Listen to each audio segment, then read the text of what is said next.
두 번째로 유대인의 왕은 겸손한 자의 왕이라는 뜻입니다. 잠언서 11장 2절에 보면 교만이 오면 욕도 오거니와 겸손한 자에게는 지혜가 있느니라라고 말을 하고 있습니다. 겸손이라는 것은 마음의 상태를 말하지만 사실은 그 이상의 뜻이 있습니다. 즉 지혜를 담는 그릇이라는 말입니다. 그런데 마음이 낮아지는 이유는 지혜가 무거워서 마음이 높아지지 못하고 낮게 멈추는 것입니다. 지혜가 무겁다면 가장 무거운 것이 무엇일까요? 사람의 힘으로는 엄두도 못 내는 무거운 것이 무엇일까요? 사람의 아무리 지혜가 어렵다 하여 진정한 지혜 앞에서는 바람에 나는 개와 같은 존재라는 것도 성경은 말하고 있습니다. 바울은 그 지혜를 잠언서에서 찾지 못하고 하나님의 계시 말씀에서 찾고 있습니다. 고린도전서 11장 18절에서 21절 말씀해 보면 십자가의 도가 멸망하는 자에게는 미련한 것이요 구원을 얻는 우리에게는 하나님의 능력이라. 기록된 바 내가 지혜 있는 자들의 지혜를 멸하고 총명한 자들의 총명을 폐하리라 하였으니 지혜 있는 자가 어디 있느뇨 선비가 어디 있느뇨 이 세대의 변사가 어디 있느뇨 하나님께서 이 세상에 지혜를 미련케 하신 것이 아니뇨. 하나님의 지혜에 있어서 이 세상에 자기 지혜로 하나님을 알지 못하는 거로 하나님께서는 전도에 미련한 것을 믿는 자에게 구원하시기를 기뻐하셨도다라고 말하고 있습니다. 여기서 바울은 지혜라는 사람이 사는 기술을 말하고 있습니다. 사람이 살려면 절대적으로 기술이 필요한데 그 기술을 누가 찾는단 말입니다. 바로 겸손한 눈에는 지혜가 보인다는 말입니다. 그리고 그의 눈에 보이는 가장 큰 지혜가 바로 십자가라고 말하고 있습니다. 그래서 십자가의 도가 멸망하는 자에게는 미련한 것이라고 말하고 있습니다. 예수님은 십자가를 지고 나를 따르라 하십니다. 누가 무거운 십자가를 질 수 있겠습니까? 그러나 지혜의 십자가는 겸손한 자가 질 수 있다는 것을 말하고 있습니다. 그래서 제자들에게 겸손하고 낮아지라고 말합니다. 바울은 그가 다메섹 도상에서 말에서 떨어지며 자기의 교만이 산산조각 날 때 그때서 겸손이 찾아왔습니다. 낮은 마음에서 자기의 영혼에 담겨있는 보화가 십자가라는 것을 깨달은 것입니다. 하나님이 내게 오셨지만 우리는 하나님을 내게 임하신 것을 깨닫지 못하고 삽니다. 나와 함께 계시지만은 우리는 하나님을 보지 못하고 있습니다. 그런데 이상하게 우리가 예수 믿는 이후에는 마음에 자꾸 깨달음이 샘물처럼 솟아나는 것을 알고 있습니다. 이전에 중요하게 생각하지 못한 것이 중요하다는 것을 깨닫고 기도와 정성과 시간이 주님께 드려야 한다는 것도 깨닫습니다. 비록 자주 읽지는 못해도 성경을 가까이 하고 싶습니다. 왜 이런 마음이 들까요? 예수님의 채취를 맡았기 때문입니다. 이것이 영적인 그리움입니다.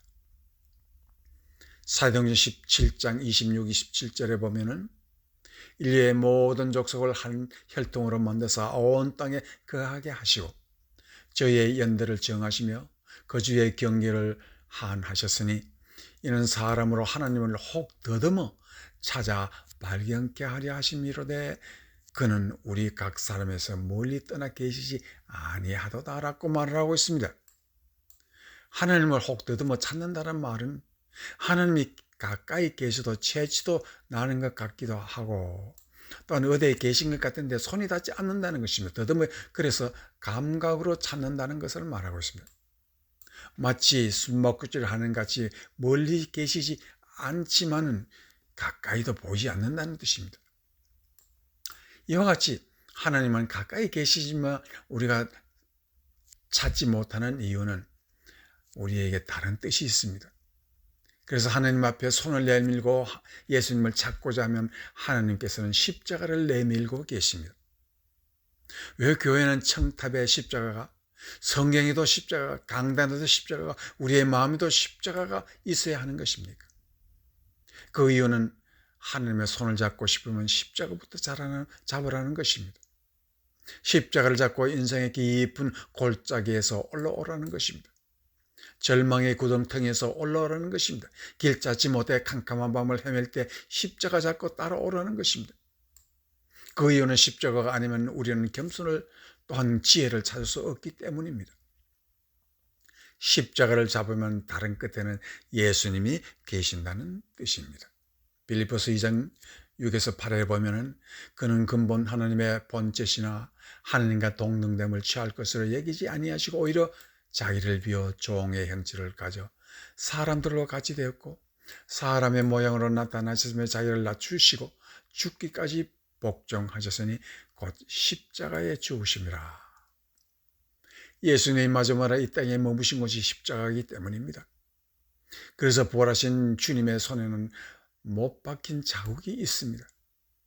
이 말은 주님은 부활하셔도 하나님의 본체로 돌아가셨어도 십자가를 놓지 않고 계신다는 뜻입니다. 모든 믿음의 완성은 십자가에서 이루어지기 때문입니다. 욥은 23장 8에서 10절 말씀에 보면 그런데 내가 앞으로 가도 그가 계시지 아니하고 뒤로 가도 보이지 아니하며 그가 왼편에서 일하시나 내가 만날 수 없고 그가 오른편으로 돌이키시나 배울 수 없구나. 나의 가는 길을 오직 그가 아시나니 그가 나를 단련하신 후에는 내가 정금같이 나오리라고 말을 하고 있습니다. 욥의 신앙 훈련소에서 하나님을 만나 뵙지 못하고 그를 뵙고 싶지만은 영혼의 피를 철철 흘리며 교통하는데도 앞으로도 가도 옆으로도 가도 하나님은 배이지 않습니다. 그러나 그에게 절망의 구름턱이 서서 하루하루를 견디고 훈련할 때 내가 정금같이 나오겠다라는 것은 분명히 말하고 있습니다. 하나님은 우리의 속성을 뼛속까지 아시고 우리에게 복과 믿음의 훈련을 통해서 하나님의 자녀로 키우기 위해서 십자가라는 것을 지팡이와 막대기로 비유하고 있는 다윗이 있습니다. 시편 23편 4절 말씀입니다. 내가 사망의 엄침한 골짜기로 다닐지라도 해를 두려워하지 않을 것은 주께서 나와 함께 하시며 주의 지팡이와 막대기가 나를 안위하시나이다. 여기서 왜 하필이면 지팡이와 막대기만 말하면 될 것인데 왜 주의 지팡이와 막대기가 나를 안위하신다고 말하고 있습니까? 사망의 골짜기에서 주시는 지팡이가 무엇입니까? 그 막대기는 무엇입니까? 예수님이 주신 십자가라는 뜻입니다. 욥처럼 죽음의 골짜기를 고독하고 외롭게 다닐 때에 주의 지팡이와 막대기를 주신 이유가 무엇이겠습니까? 그 지팡이를 주의 지팡이, 주의 막대기로 명하는 이유가 무엇입니까? 바로 십자가를 말하고 있습니다.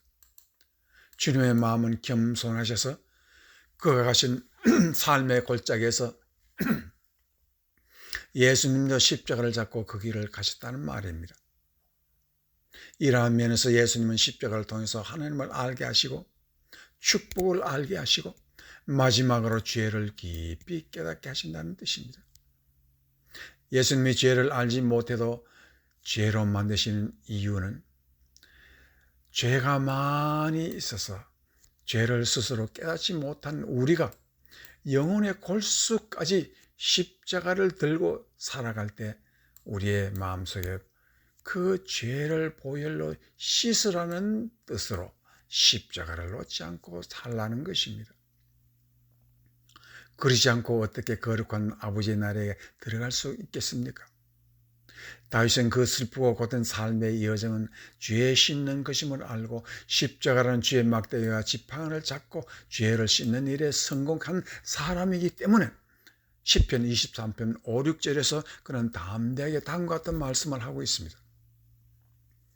주께서 내 원수의 목전에서 내게 상을 베푸시고 기름으로 내 머리에 바르시더니 내 잔이 넘치나이다. 나의 평생의 선하심과 인자하심이 정녕 나를 따르느니 내가 여호와의 집에 영원히 거하리로다 말하고 있습니다. 다윗이 무슨 대단한 공로에서 원수의 목전에서 큰 잔치상을 받겠습니까? 그의 원수는 죄를 짓게 하는 사탄입니다.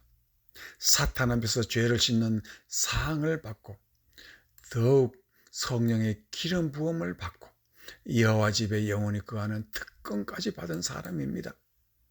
여러분, 사람이란 가슴에 파고 또 파고 들어가면 아무도 모르게 숨겨놓은 죄를 숨겨놓은 독이 있습니다. 다윗은 그 독소를 찾아내어 다 원수가 보는 앞에서 깨어버리고 오직 십자가를 잡고 따름으로 그는 하나님의 집에 들어갈 수가 있었습니다. 인생은 겸손한 자가 더욱 낮아져서 십자가를 잡고 지옥 같은 세상의 강을 건너라는 것입니다. 그리하면 저 생명강 건너편에서 주님이 우리를 기다리고 계십니다. 그때까지 십자가 놓지 않고 예수를 그리워하며 다윗처럼 사는 여러분이 되시기를 축원합니다. 그리하시면 예수님은 우리의 영원한 축복이 되시고 왕이 되어 주실 것입니다. 주님의 축복 받는 여러분 되시기를 거듭 축복드리옵고 예수님의 이름으로 기도합니다. 아멘.